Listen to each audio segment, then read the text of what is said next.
प्यारे बच्चों नमस्कार। इंजीनियरिंग मैथमेटिक्स के इस वीडियो में आपका स्वागत करता हूं और आज हम लोग इंजीनियरिंग मैथमेटिक्स 2 जो कि नया सिलेबस जो है आरजीपीवी का सेकंड सेमेस्टर के लिए उसके एक टॉपिक यूनिट नंबर 1 के पर बात करेंगे student, and that topic is eigen value and eigen vector.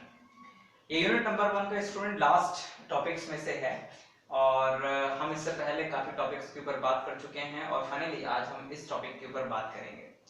Eigen values क्या होती हैं, किसके लिए निकाली जाती हैं, आइगन वेक्टर क्या होती हैं, किसके लिए निकाले जाते हैं, कैसे निकाले जाते हैं, इन सब के ऊपर आज हम इस वीडियो में बात करेंगे स्टूडेंट्स, है ना। इससे पहले कि आपके पास सारे बेसिक्स होंगे, आपको स्क्वायर मैट्रिक्स के बारे में जानकारी होगी, आप लोग कॉलम ऑपरेशन के बारे में जानते होंगे, आप जो मैट्रिक्स के डिफरेंट फॉर्म्स हैं, एशेलियन फॉर्म, नॉर्मल फॉर्म, इन सब के बारे में आप लोग पढ़ चुके हैं, रैंक के बारे में आप लोग पढ़ चुके हैं और कंसिस्टेंसी और इनकंसिस्टेंसी के बारे में भी हम पढ़ चुके हैं स्टूडेंट्स। तो उन सभी कंसेप्ट्स को अपने दिमाग में रखते हुए आज हम आइगन वैल्यू और आइगन वेक्टर के ऊपर बात करेंगे। तो आइए सबसे पहले तो देखते हैं कि क्या डेफिनेशन है आइगन वैल्यू और आइगन वेक्टर की, right. let A be the square matrix. Let A be the square matrix of order n cross n. Of order n cross n. Then a number. A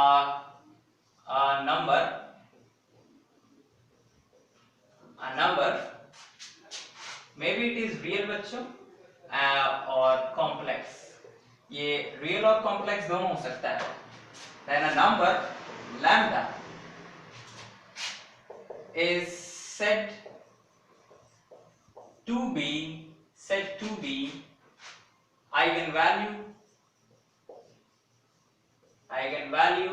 of matrix A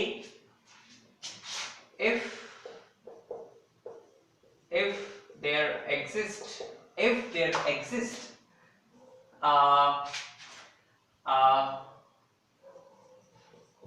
column matrix, if there exists a column matrix of order, if there exists a column matrix capital X of order n cross 1 such that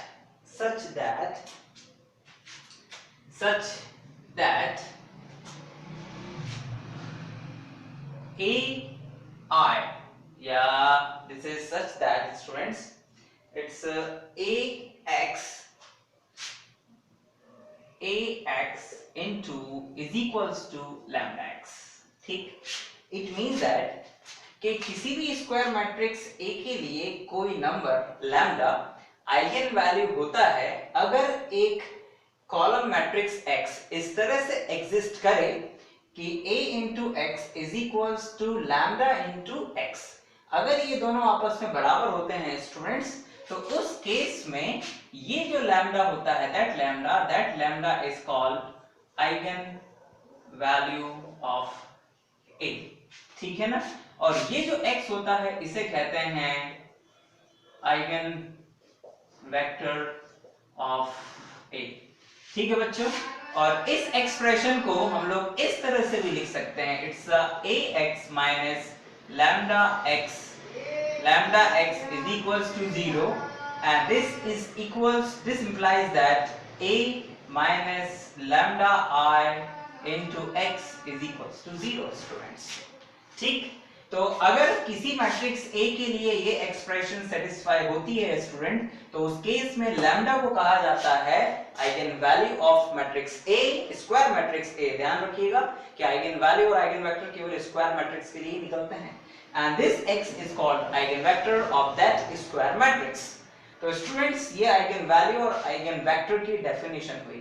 eigen value को कभी-कभी characteristics value भी कहा जाता है और eigen vector को characteristics vector भी कहा जाता है, ठीक। ये अलग-अलग नाम भी अलग-अलग ऑथर्स यूज करते हैं स्टूडेंट्स। ठीक, अब ये क्वेश्चन अराइज होता है कि ये तो डेफिनेशन हो गई।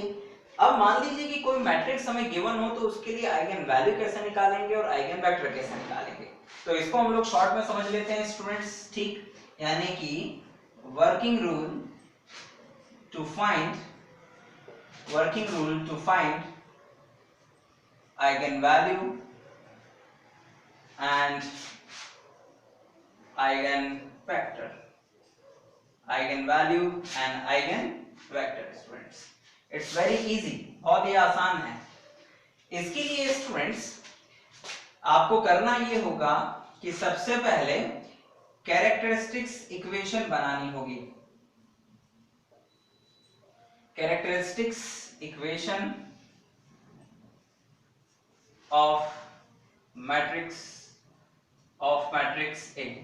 क्या होती है बच्चों characteristics equation of matrix A?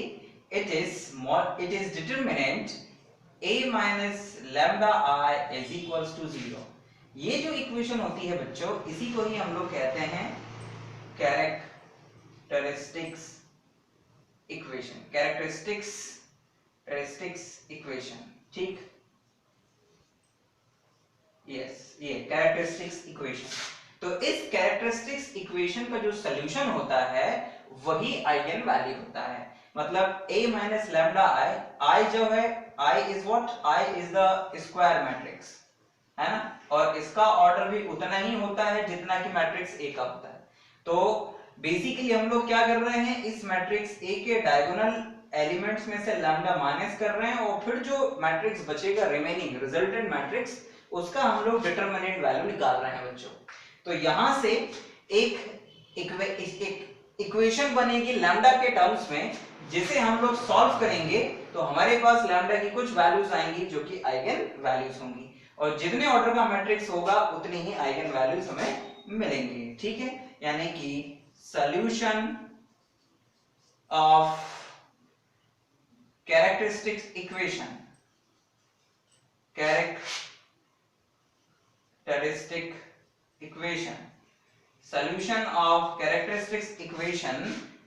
is called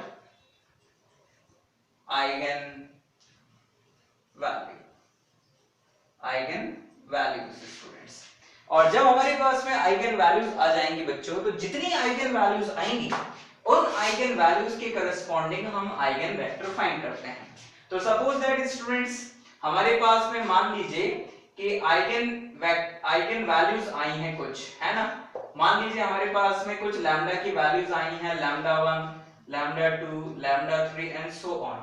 तो किसी भी एक आइगन वैल्यू के करस्पॉन्डिंग एक आइगन वेक्टर निकलता है।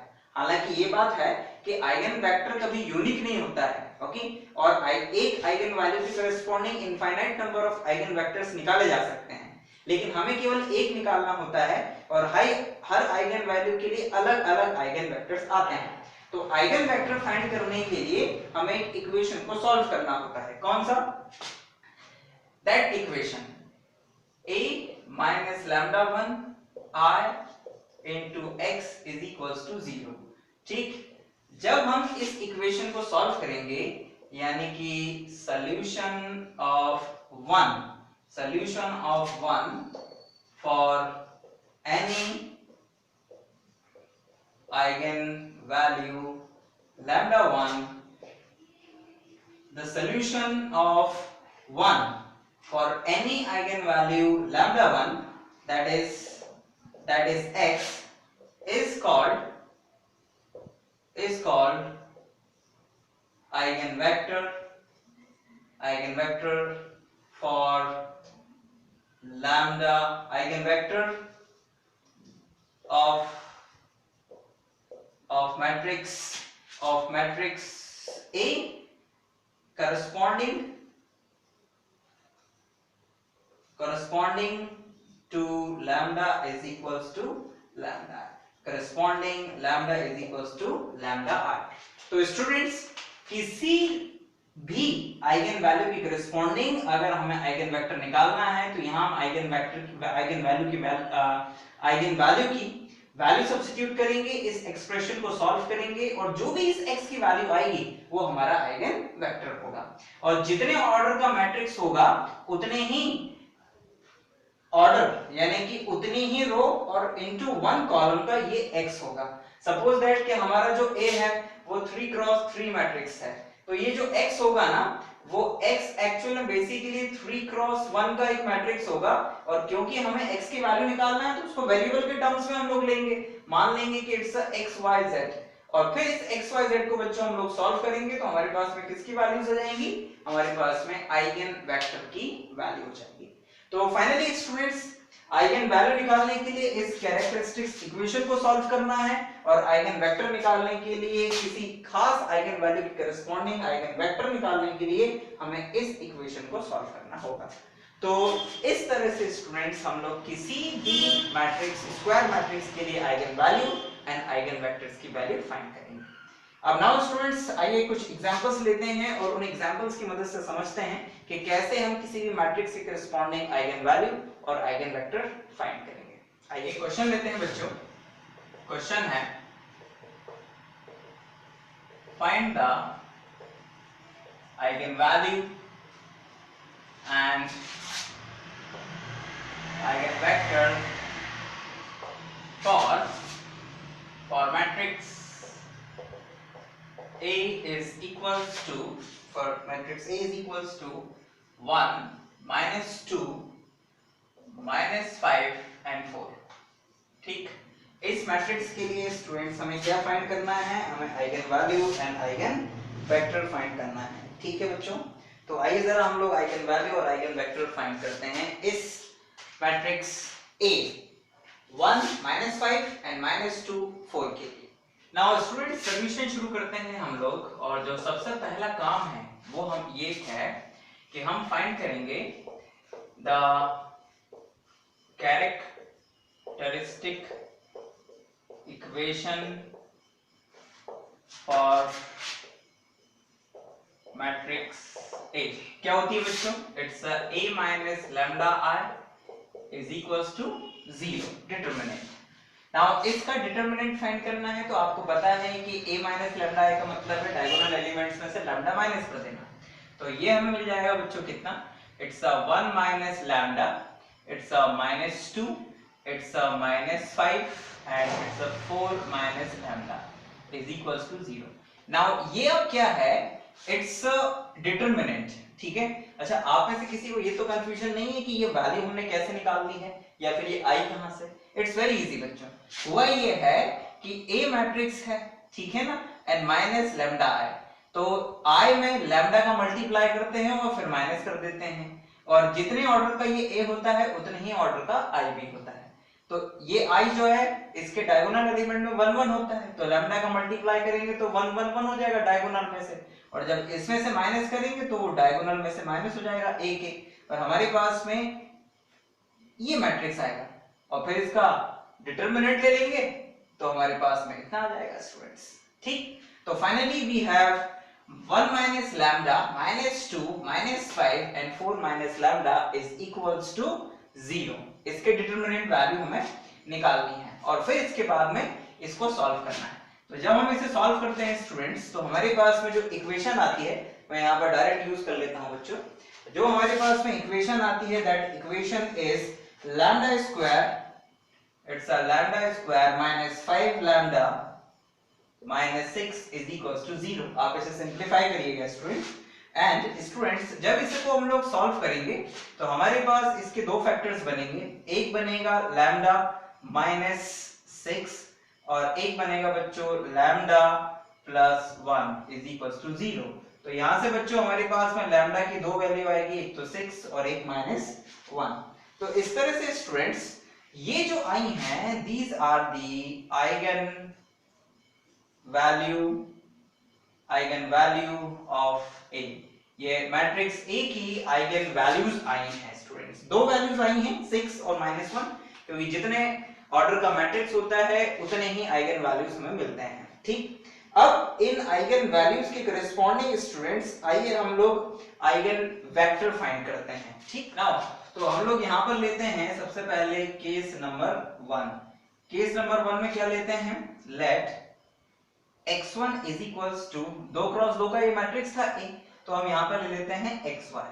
Late x1 is equals to xy be the eigenvector of A corresponding, okay, it's corresponding to lambda is equals to, कोई भी एक वैल्यू ले लीजिए स्टूडेंट 6. ओके, सो देन क्या होगा बच्चों, we have then a minus lambda I x1 is equals to 0 आएगा. ठीक, नाउ जब यहां पर हम लैम्डा की वैल्यू सब्स्टिट्यूट करेंगे, हम यहां पर x1 की वैल्यू सब्स्टिट्यूट करेंगे, तो हमें मिलेगा, क्या मिलेगा, we get matrix 1 minus 6, okay, 1 minus 6 minus 2 minus 5 and 4 minus 6 students. But this is this matrix, और फिर इसके बाद में क्या था, x into y and is equals to 0. Now जब इसको सिंप्लीफाई करते हैं बच्चों, तो हमें मिलता है it's a minus 5, it's a minus 2, it's a minus 5 and it's a minus 2, और ये x y, ठीक, is equals to 0. और अगर हम इसमें एक छोटा सा रो ऑपरेशन लगा दें, क्या लगा दें, अगर इसमें हम r2 माइनस r1 लगा दें, ध्यान दीजिएगा कि ऐसा हम तभी करेंगे जब हमें दिख रहा होगा, डायरेक्टली दिख रहा होगा कि इस मैट्रिक्स की किसी रो को कंप्लीटली जीरो बनाया जा सकता है. तो जब ऐसा पॉसिबल होगा तो हम रो ऑपरेशन लगा के उस मैट्रिक्स की किसी भी रो को जीरो बना देंगे. ठीक है ना, इससे आसान होगा x1 x और y की वैल्यू निकालना. तो हमें यहाँ दिख रहा था कि इस रो को आसानी से जीरो बनाया जा सकता है, तो that's why we operate a row operation r2 minus r1 for row number 2. तो हमें मिल जाएगा बच्चों, दिस इंप्लाइज दैट -5, ओके, -5 -2 0 0, ये x एंड ये y, ठीक, इज इक्वल्स टू 0. तो यहां से बच्चों हमें एक इक्वेशन मिल जाएगी, it's a -5x and -2y is equals to 0, जिसे हम लोग लिख सकते हैं x is equals to -y, यानी कि 5x is equals to -2y, ठीक, and you can write this x upon 2 is equals to y upon -5, ठीक. तो यहां पर स्टूडेंट ये जो x के डिनोमिनेटर में ये 2 है और y के जो डिनोमिनेटर में -5 है, अगर हम इन्हीं को ही x और y की वैल्यू मानकर आगे बढ़ जाए, ठीक है, तो हम आसानी से आइगन वेक्टर फाइंड कर सकते हैं. हालांकि ये होता है कि हम यहाँ पर बेसिकली इसके इज इक्वल्स टू में लेते हैं k से, तो यहाँ से हमारे पास में क्या हो जाती है, यहाँ से हमारे पास में x की तो एक वैल्यू आती है 2 की और y की वैल्यू आती है -5 के. नाउ जब इसमें हम k इज इक्वल्स टू 1 ले लेते हैं, तो जो आइगन वेक्टर है ना बच्चों, that eigen vector x1 is equals to x मतलब 2 और y इज इक्वल्स टू आ जाता है -5. तो बेसिकली ज्यादातर जो बुक्स होती हैं उसमें ये नहीं लिखा रहता है कि हम इसके इज इक्वल्स टू में k मानते हैं, फिर x बराबर 2k, y बराबर -5k, फिर k की कोई फिक्स वैल्यू कर देते हैं और उसके करस्पॉन्डिंग फिर ये आइगन वेक्टर आ जाता है लैम्डा इज इक्वल्स टू 6 के लिए, है ना. यहाँ पर ये चीज आप लोग ध्यान दीजिएगा कि k की वैल्यू आप कुछ भी ले सकते हैं अपनी मर्जी से, यानी कि k की बहुत सारी वैल्यूज के लिए एक आइगन वैल्यू के करस्पॉन्डिंग कई सारे आइगन वेक्टर्स निकाले जा सकते हैं, ठीक. तो स्टूडेंट्स इस तरह से हम लोगों ने लैम्डा इज इक्वल्स टू 6 के करस्पॉन्डिंग ये eigen vector x1 is equals to 2 -5 find किया. अब आइए इसी तरह से स्टूडेंट्स हम लोग लैम्डा इज इक्वल्स टू -1 के लिए दूसरा आइगन वेक्टर फाइंड करते हैं. आई रिपीट स्टूडेंट्स, हम लोगों ने इस इक्वेशन को सॉल्व किया है आइगन वेक्टर x1 के लिए और x1 की वैल्यू हमारे पास फाइनली आ गई है 2 -5. अब आइए जरा दूसरी आइगन वैल्यू के लिए eigen vector find. Case number 2 student, let x2 is equals to xy be the eigenvector with the eigenvector for lambda is equals to -1. lambda is equals to -1 था स्टूडेंट्स हमारे पास में. Now for lambda is equals to 1 -1, then a minus lambda I x2 is equals to 0. और यहां पर lambda की value कितनी है बच्चों? लैम्डा की वैल्यू है -1, तो यहां -1 लिखोगे तो it's a plus i x2 is equals to 0. यानी कि a मैट्रिक्स के डायगोनल में 1 को ऐड कर दीजिए, है ना, डायगोनल एलिमेंट से 1 ऐड हो जाएगा, तो हमें मिल जाएगा 1 plus 1 minus 2 minus 5 and 4 plus 1. Capital X2 की वैल्यू है xy is equals to 0. तो दिस बिकम स्टूडेंट्स, यहां से हमें मिल जाएगा 2 minus 2 minus 5 and plus 5. ठीक, and this is xy and this is equals to 0 students. और अब जरा ध्यान दीजिएगा बच्चों कि यहां पर हम लोग क्या कर सकते हैं, यहां पर हम इसको कुछ इस तरह से रीअरेंज कर सकते हैं. कैसा? यहां से अगर हम लोग इसे सॉल्व करें बेसिकली, तो आप आसानी से देख सकते हैं कि सेकंड रो को फिर से 0 बनाया जा सकता है आसानी से. ठीक, कैसे बनाया जा सकता है? It's very easy. या एक काम और भी कर सकते हैं, चलिए इसे 0 बना देते हैं. तो उसके लिए एक रो ऑपरेशन लगाना पड़ेगा, r2 प्लस 5 by 2 r1. ठीक, यानी r1 में पहले 5 by 2 से मल्टीप्लाई की थी, तो 2 से 2 कैंसिल हो जाएगा, 5 का मल्टीप्लाई हो जाएगा, तो ये भी 5 बन जाएगा, ये भी, और फिर r2 में ऐड कर दीजिए. तो हमें मिल जाएगा बच्चों क्या? हमें मिल जाएगा -2 प्लस 2, सॉरी इट्स प्लस 2 -2 0 0, और यहां मिल जाएगा xy, ठीक, इज इक्वल्स टू 0. और जब इसको सिंपलीफाई करेंगे तो हमें मिल जाएगा यहां से 2x minus 2y is equals to 0, मतलब कि x is equals to y. और x is equals to y का मतलब है, this implies that x upon 1 and y upon 1. और फिर आप is equals to में k मान लेंगे students, k suppose that say k, तो यहां से बच्चों हमारे पास x is equals to आ जाएगा k and y is equals to भी आ जाएगा k. and for any lambda k, for k is equals to 1, हमारे पास बच्चों जो सेकेंड आइगन वेक्टर है वो आ जाएगा 1 1, राइट. तो this is the second eigen vector for lambda is equals to -1. ध्यान दीजिएगा कि ये आइगन वेक्टर की वैल्यू इस k के ऊपर डिपेंड करती है, और इस k को आप कुछ भी रख के यहाँ पे आइगन वेक्टर की वैल्यू फाइंड कर सकते हैं. यहाँ पर ये चीज मैं स्पेशली बताना चाहूंगा स्टूडेंट्स कि बेसिकली आइगन वेक्टर जितना हो सके आप सिंपल से सिंपल बनाएं तो बेटर होगा. यहाँ पर k is equals to 100 200 1 lakh या -100 -50 -27 5 ऐसे लेने से कोई फायदा नहीं है. आप सिंपलेस्ट वैल्यू लीजिए, इट्स ओके. तो स्टूडेंट्स इस तरह से किसी भी मैट्रिक्स के लिए आइगन वैल्यूज निकाली जाती हैं और आइगन वेक्टर फाइंड किए जाते हैं. ठीक है, ध्यान दीजिएगा कि जब हम किसी भी आइगन वैल्यू के करस्पॉन्डिंग आइगन वेक्टर फाइंड करते हैं, तो जैसे ही लैम्डा की वैल्यू हम रखते हैं ना, वैसे ही ये बात पक्की हो जाती है कि ये जो एक्सप्रेशन है, ये जो मैट्रिक्स बनने वाला है, ये एक ऐसा मैट्रिक्स बनने वाला है जिसका कम से कम एक रो तो 0 होगा ही होगा. क्यों बच्चों? क्योंकि हम आइगन वैल्यू फाइंड करने के लिए जिस डिटरमिनेंट को सॉल्व करते हैं, उस डिटरमिनेंट में ही कंडीशन इज इक्वल्स टू 0 होती है. मतलब हम लैम्डा की ऐसी वैल्यू फाइंड कर रहे हैं जो इस डिटरमिनेंट को 0 बना दे. और किसी भी डिटरमिनेंट की वैल्यू 0 कब होती है? जब उसका पूरा का पूरा एक रो या पूरा का पूरा एक कॉलम कंप्लीटली 0 हो, तभी ऐसा हो सकता है. तो यहां पर स्टूडेंट, तो कम से कम एक रो 0 हो जाएगा, और उसके 0 होने से जब आप ये आइगन वेक्टर निकालेंगे तो इस मैट्रिक्स को आप आसानी से कोई भी रो ऑपरेशन लगा के 0 कर सकते हैं.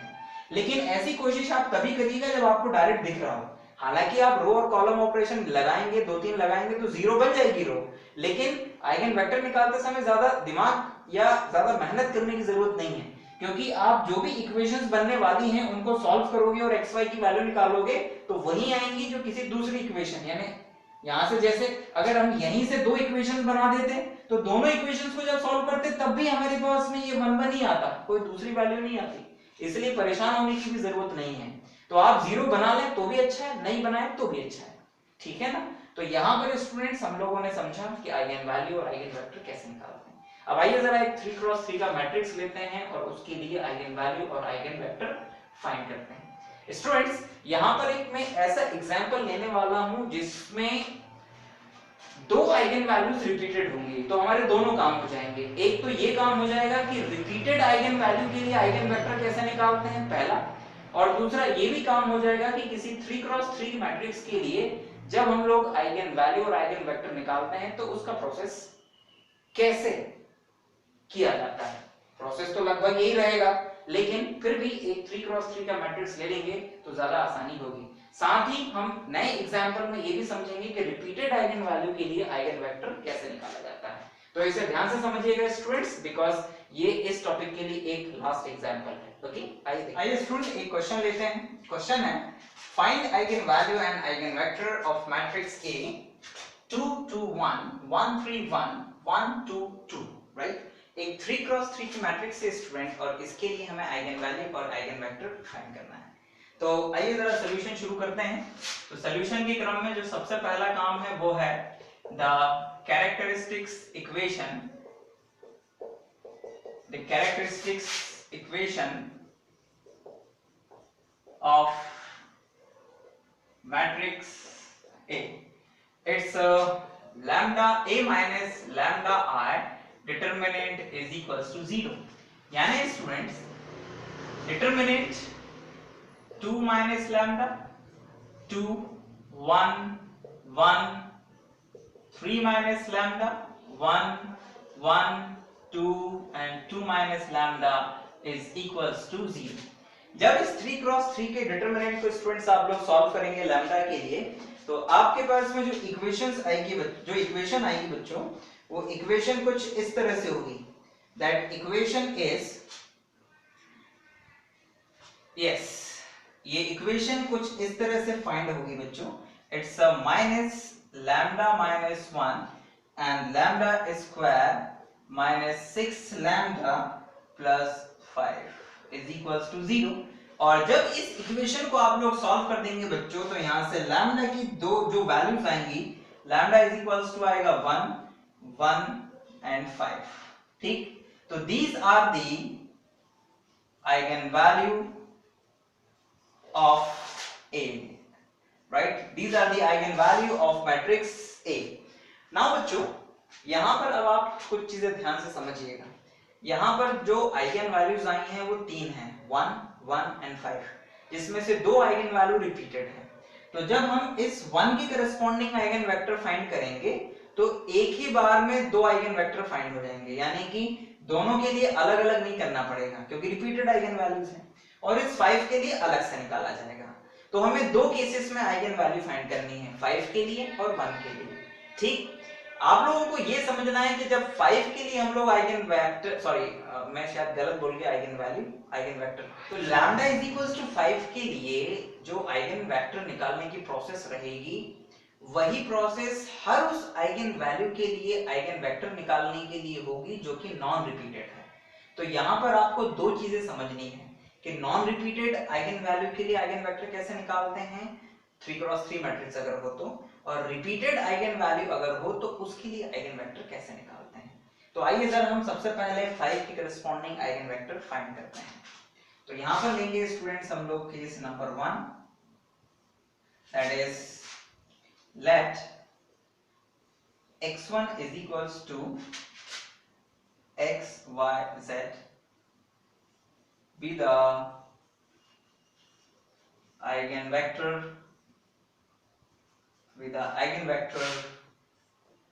for A for lambda is equals to 5। तो लैम्डा इज इक्वल्स टू 5 के लिए मान लिया स्टूडेंट्स हमने आइगन वेक्टर x1 है जो कि xyz एक कॉलम मैट्रिक्स के फॉर्म में है।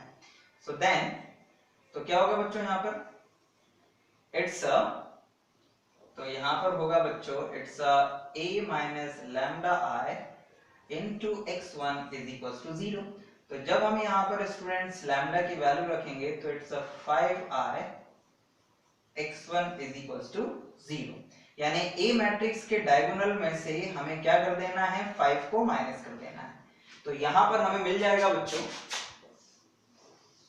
हमें मिलेगा दिस इंप्लाइज मैट्रिक्स 2 minus 5 2 1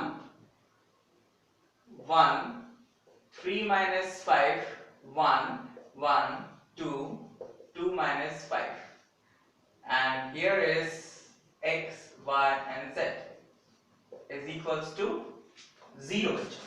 तो यहां से हमें जो मिलेगा वो मिलेगा कुछ इस तरह से, it's a -3, it's a 2, it's a 1, it's a 1, it's a -2, it's a 1, it's a 1, it's a 2, it's a -3 students, ठीक।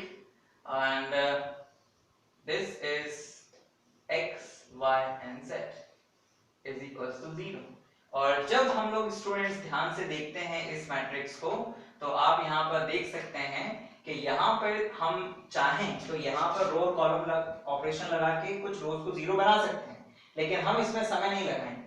हम डायरेक्ट इस मैट्रिक्स को और इस कॉलम मैट्रिक्स का मल्टीप्लाई करके इसे इक्वेशंस में कन्वर्ट कर देंगे। तो हमें जो इक्वेशंस मिलेंगी वो कुछ इस तरह से होंगी।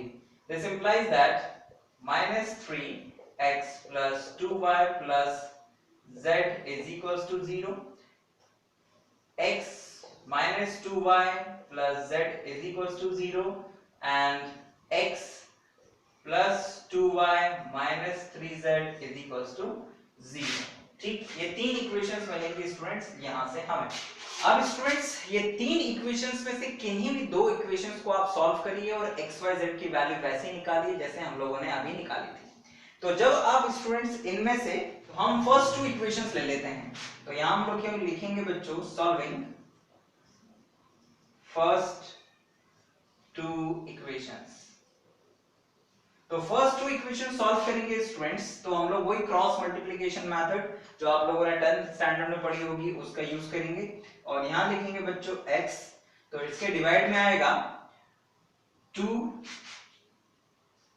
2 एंड -2। फिर यहां पर बच्चों y 1 -3 is equals to z upon में स्टूडेंट्स इट्स अ माइनस और minus plus, it's a 6 and -2, ये 2 स्टूडेंट्स। तो यहां पर आप देख रहे हैं बच्चों कि यहां से हमारे पास जो आ रहा है it's a x by 4, it's a y by 4 and it's a z by 4, जिसे हम लिख सकते हैं x upon 1, y upon 1 and z upon 1, और इसके इज इक्वल्स टू में k अगर माने तो स्टूडेंट्स ये हमें मिल जाएगा कितना, this will give you x is equals to y is equals to z is equals to k, and for k is equals to 1 eigenvector x1 is equals to 1 1 1। तो students lambda is equals to 5 के corresponding जो eigen vector हम लोगों ने निकाला बच्चों, तो eigen vector निकालने के क्रम में तीन इक्वेशंस आई, उन्हें सॉल्व किया। तो यहाँ पर हमारे पास x y z की जो वैल्यूज आई हैं वो 1 1 1 आई हैं। ध्यान दीजिएगा कि आप k की कोई और वैल्यू के लिए आइगन वेक्टर कुछ और भी निकाल सकते थे, ठीक, लेकिन वो आइडेंटिकल ही होगा। आप k की वैल्यू 2 लेंगे तो वो 2 2 2 होगा, -2 लेंगे तो इट्स -2 2 2 एंड सो ऑन। यानी कि एक आइगन वैल्यू के करस्पॉन्डिंग आप बहुत सारे आइगन वेक्टर निकाल सकते हैं इस प्रोसेस से। तो बच्चों ये लैम्डा इज इक्वल्स टू 5 के करस्पॉन्डिंग आइगन वेक्टर हम लोगों ने निकाला। अब आइए जरा हम लैम्डा इज इक्वल्स टू 1 के करस्पॉन्डिंग आइगन वेक्टर फाइंड करते हैं। और यहां पर हम लोगों को ये चीज भी ध्यान से सीखनी है कि किसी भी रिपीटेड आइगन वैल्यू के लिए आइगन वेक्टर निकालते कैसे हैं, क्योंकि दो आइगन वेक्टर निकालने हैं हमें एक ही केस में। आइए देखिए case 2, let x2 is equals to x y z।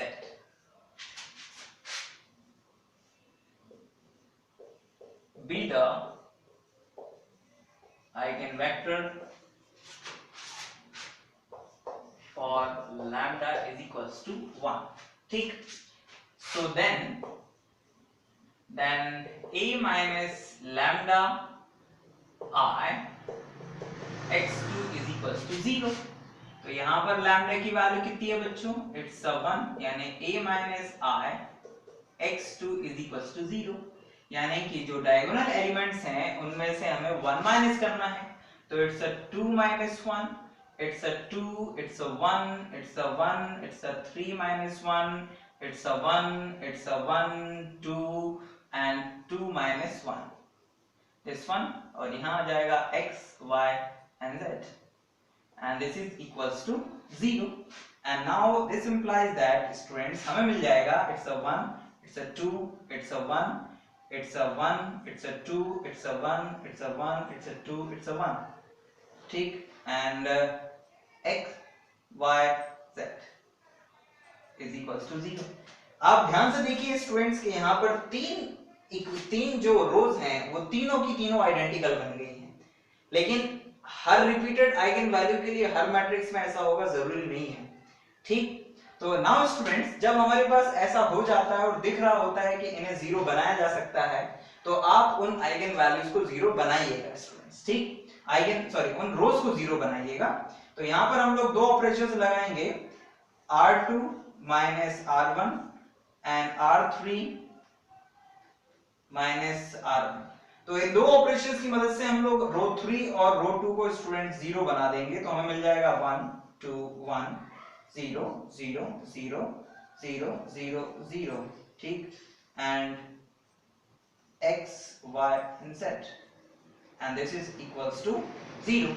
तो स्टूडेंट्स यहाँ पर फिर हमें जो वैल्यू मिलने वाली है वो वैल्यू मिलने वाली है, यानी कि जब हम इस मैट्रिक्स को वापस इक्वेशन में कन्वर्ट करेंगे तो हमें एक इक्वेशन मिलेगी, and that equation is x plus 2y plus z is equals to 0 students. तो ये इक्वेशन हमें यहाँ पर मिलेगी बच्चों। अब एक ही इक्वेशन मिली है और हमें यहाँ से x y z की वैल्यू निकालना है, ठीक है ना। अगर दो इक्वेशंस होती तो हम फिर भी सॉल्व कर लेते हैं, लेकिन एक ही इक्वेशन मिली है तो अब इसमें हमें कम से कम दो वेरिएबल्स की वैल्यू को अपनी मर्जी से चूज करना पड़ेगा स्टूडेंट्स, ठीक। तो आइए जरा हम लोग यहाँ पर दो वैल्यूज को चूज करते हैं। तो चूज हम लोग कुछ इस तरह से करते हैं, कैसे चूज करें students? Let y is equals to k1 and z is equals to k2, then this implies that x is equals to minus 2k1 and minus k2 student. तो बच्चों अगर हम z बराबर k2 y बराबर k1 choose करें तो x बराबर आएगा -2k1 -k2। तो ये x y z की वैल्यू आई है। सो देयरफॉर स्टूडेंट्स जो आइगन वेक्टर है x y z वो कुछ ऐसा हो जाएगा, कैसा? सो देयरफॉर स्टूडेंट्स हमें क्या मिल जाएगा? हमें x y and z की जो वैल्यू है वो कुछ इस तरह से मिल जाएगी। It's a -2k1 -k2, y की वैल्यू है k1 एंड z की वैल्यू है k2। अब हमें बच्चों क्या करना है, हमें दो आइगन वेक्टर चाहिए क्योंकि हमारे पास दो रिपीटेड आइगन वैल्यूज थी, 1 जो थी रिपीटेड थी, तो उसके करस्पॉन्डिंग आइगन वेक्टर भी दो चाहिए। तो दो आइगन वेक्टर निकालने के लिए जरा प्रोसेस देखिएगा स्टूडेंट कैसी होगी, मतलब इन k1 k2 k3 को हम वैल्यू कैसे असाइन करेंगे। लो यहां पर लिखिएगा बच्चों आप k1 और एक कॉलम मैट्रिक्स बनाइएगा, फिर प्लस यहां लिखिएगा k2 और फिर एक कॉलम मैट्रिक्स बनाइएगा, ठीक। अब जरा ध्यान दीजिए कि ये है पूरा k1 और ये है पूरा k2। यहां पर देखिए जरा k1 का कोफिशिएंट कितना था, तो आप देखेंगे कि k1 का कोफिशिएंट जो है -2 है, तो यहां पर लिख दीजिए -2। इसमें देखिए जरा स्टूडेंट्स कि इस पहले वाले एलिमेंट में अब k1 कहीं नहीं है, नीचे आइए, यहाँ पर k1 का कोफिशिएंट कितना है 1, तो यहाँ पर 1 लिख दीजिए। और तीसरे एलिमेंट में क्या k1 है, नहीं है, तो इसका मतलब यहाँ पर k1 का कोफिशिएंट 0 है। उसी तरह आप फिर से पहले एलिमेंट पे जाइए, यहाँ पर k2 का कोफिशिएंट क्या है, इट्स अ -1, और यहाँ पर k2 का कोफिशिएंट क्या है, कुछ नहीं, मतलब 0, और यहाँ पर क्या है 1 है। तो स्टूडेंट्स ये जो y z x की वैल्यूज आई थी, तो इनकी करस्पॉन्डिंग हमने दो वेक्टर्स बनाए, है ना, दो कॉलम मैट्रिक्स बना दिए k1 और k2 के मल्टीपल में। और ध्यान दीजिएगा कि जब हम आइगन वेक्टर निकालते हैं तो उसमें भी हम इक्वल टू में k लेते हैं और फिर k की कुछ वैल्यू को सब्स्टिट्यूट करके हम आइगन वेक्टर निकालते हैं। तो अगर हम यहाँ पर k1 और k2 को 1 1 देते हैं वैल्यू अपनी मर्जी से, तो हमारे पास में दो आइगन वेक्टर्स आ जाएंगे। तो यहां से बच्चों हेंस आइगन वेक्टर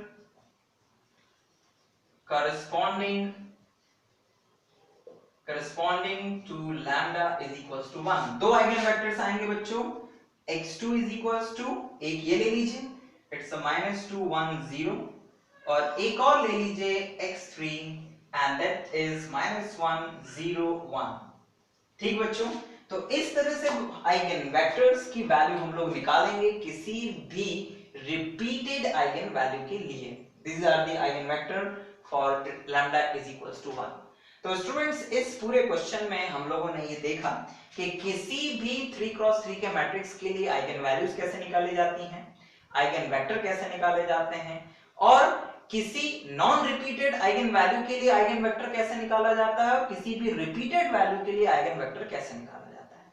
ध्यान दीजिएगा कि अगर कभी बाय चांस आपके पास किसी रिपीटेड आइगन वैल्यू के लिए आइगन वेक्टर निकालना हो, तो मोस्ट ऑफ द केसेस में कम से कम उस मैट्रिक्स की दो रोज तो जीरो हो ही जाएंगी। अगर ना हो रही हो जीरो, तो उस मैट्रिक्स को आप एशेलोन फॉर्म में कन्वर्ट करना शुरू कर दीजिएगा। यानी कि अगर इजीली रो जीरो ना हो रही हो दो, तो उसको एशेलोन फॉर्म में कन्वर्ट कर दीजिएगा। दो तीन ऑपरेशन आप लगाएंगे तो आसानी से दो रो कंप्लीटली जीरो हो जाएंगी, है ना, ऐसा होगा ही होगा। ठीक, या तो डायरेक्ट दिख जाएगा, हो जाएगा, और नहीं होगा तो ऑपरेशंस लगाइएगा और दो रो को जीरो बनाइएगा। जब भी आप रिपीटेड आइगन वैल्यू के लिए आइगन वेक्टर निकालेंगे तब ऐसा आप करेंगे। तो आपके पास एक ही इक्वेशन आएगी, उस एक इक्वेशन में से आप दो वेरिएबल को आर्बिट्ररी चूज करिएगा अपनी मर्जी से, और यहां पर एक की वैल्यू आपको उन दोनों के टर्म्स में मिल जाएगी। फिर उस x y z की जो वैल्यूज आई हैं उनको कुछ इस तरह से दो कॉलम मैट्रिक्स के लीनियर सम के फॉर्म में लिखिएगा। तो यहां पर k1 और k2 के जो कोफिशिएंट्स होंगे वही हमारे दो आइगन वेक्टर्स होंगे उस रिपीटेड आइगन वैल्यू के लिए स्टूडेंट्स। ठीक, तो आई होप स्टूडेंट्स के यहां पर आप लोगों को ये क्वेश्चन समझ में आया होगा और आप लोगों ने आइगन वैल्यू और आइगन वेक्टर्स को अच्छे से समझा होगा। आप लोगों ने ये भी समझा होगा कि कैरेक्टरिस्टिक्स इक्वेशन क्या होती है और आइगन वेक्टर निकालने के लिए हमें कौन से इक्वेशन को सॉल्व करना पड़ता है। ठीक, तो आइगन वैल्यू और आइगन वेक्टर में इतना ही था। तो आई होप स्टूडेंट्स की वीडियो आप लोगों को समझ में आया होगा और इसमें हम लोगों ने जिन टॉपिक्स के ऊपर डिस्कशन किया वो आप इजीली समझ पाए होंगे। लेकिन फिर भी अगर आपको आइगन वैल्यू और आइगन वेक्टर को समझने में किसी भी तरह की कोई प्रॉब्लम होती है तो आप हमसे अपनी क्वेरीज पूछ सकते हैं बाय हाइप, बाय व्हाट्सएप और बाय मेल। हम जल्द से जल्द उनको सॉल्व करके आपको जवाब देंगे। लेकिन अगर हमें देर हो जाती है जवाब देने में तो प्लीज बुरा मत मानिएगा। Thank you very much for watching this video.